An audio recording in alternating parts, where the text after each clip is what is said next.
Hello everyone, today I am going to bring you a review of The Name of the Wind by Patrick Rothfuss.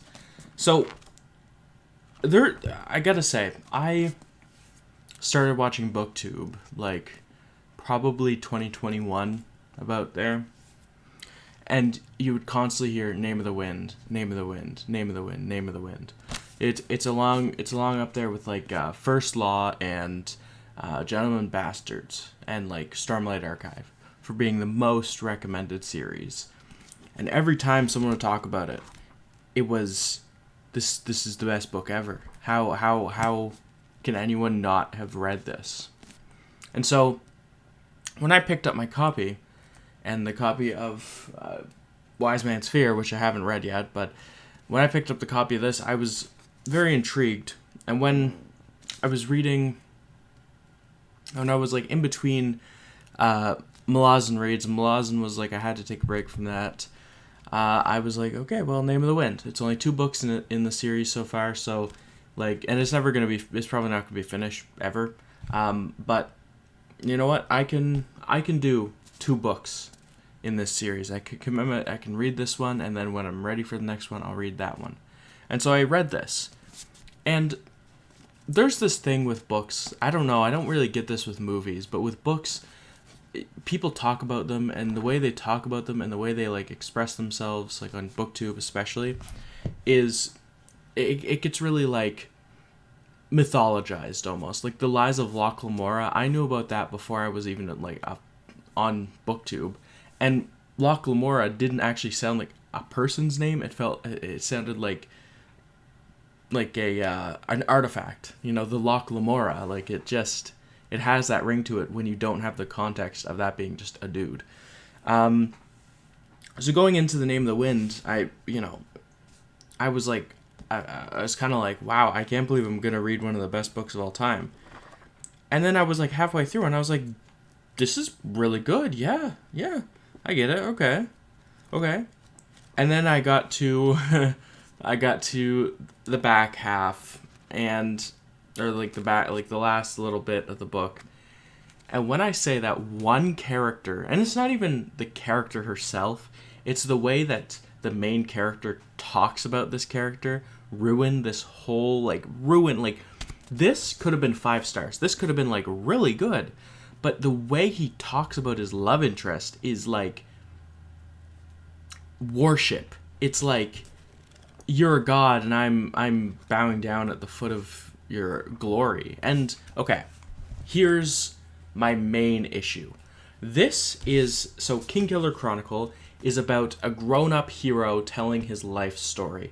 And so when he's telling, it's the unbiased truth of his life story. So when he's telling it as his 15-year-old self, and he's admiring this basically, it's like a girl. She's a girl, right?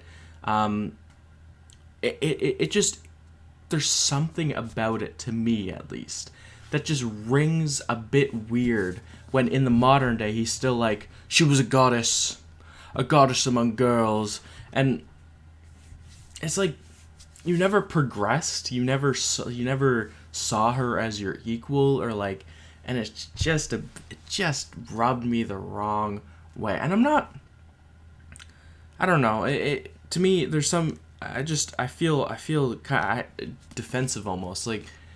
Why did I feel this way? I don't know, but it was just gross. It just felt gross, and I'm not the only one who felt like this. Just the way he talks about Dana, that's the character's name. The way he talks about her is just grossed me out. The whole time I'm trying to read this, and he's my goddess was gone, and I'm he doesn't, it's not that, but he's her ethereal beauty, and I'm okay, yeah, she's the apple of your eye, but she's not you know what I mean? He's describing her. I don't know. Maybe that's what love does to a guy, but I've never had that. I've never had that personally. I've never seen that in anyone I know. I get it's a fantasy book, but it kind of yeah. Okay. Anyways, that is my main complaint, and that brought it down from a 5-star to a 4-star because of just how constant in the back half it was, and how he was just God damn, that was like a really weak point of this book. But overall, this book is like really good. If you don't care about epicness, about scope, about scale. One thing the other kind of minor, very, very nitpick complaint is that when there's two magic systems, there's sympathy, which is basically like candle on fire, and then you can link the candle with, or like the fire with this other candle, and you can link the wick to each other, and since one's on fire, the other one comes on fire. Or if you want to start a fire, you can use your body heat to start the fire, even though that's dangerous. Anyhow, so that's that, and then there's naming. And obviously naming is the more, like, interesting, it's the more mysterious out of the two systems, I should say.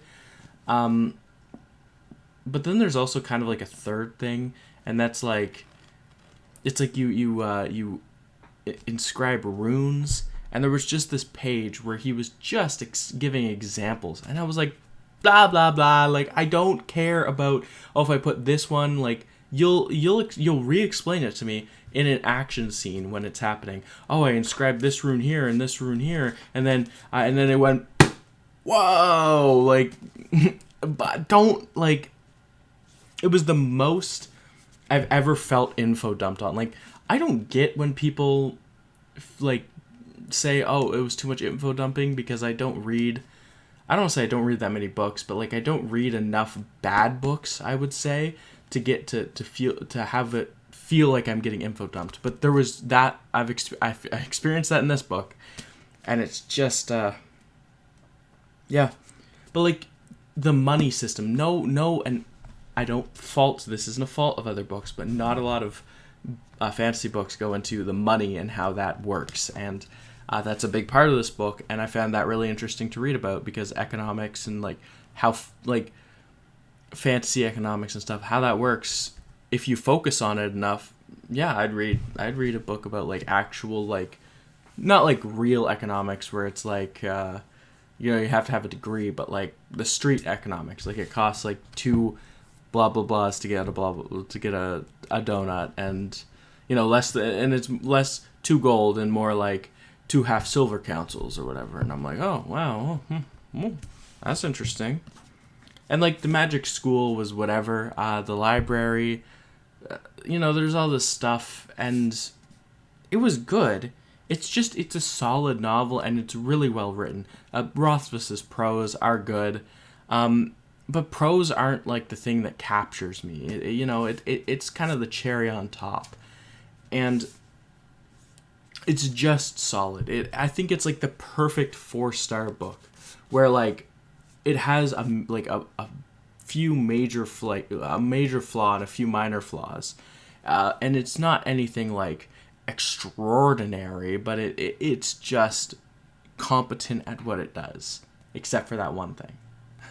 So, yeah, I mean, that's my review of Name of the Wind. I liked it. I liked it a lot, and I'm going to be reading the second book, and if the third one ever comes out, I'll read those. And I'll probably get the novellas when I get like an e-reader or something, just to check those out. But yeah, thank you for watching. Don't forget to like and subscribe. Bye-bye.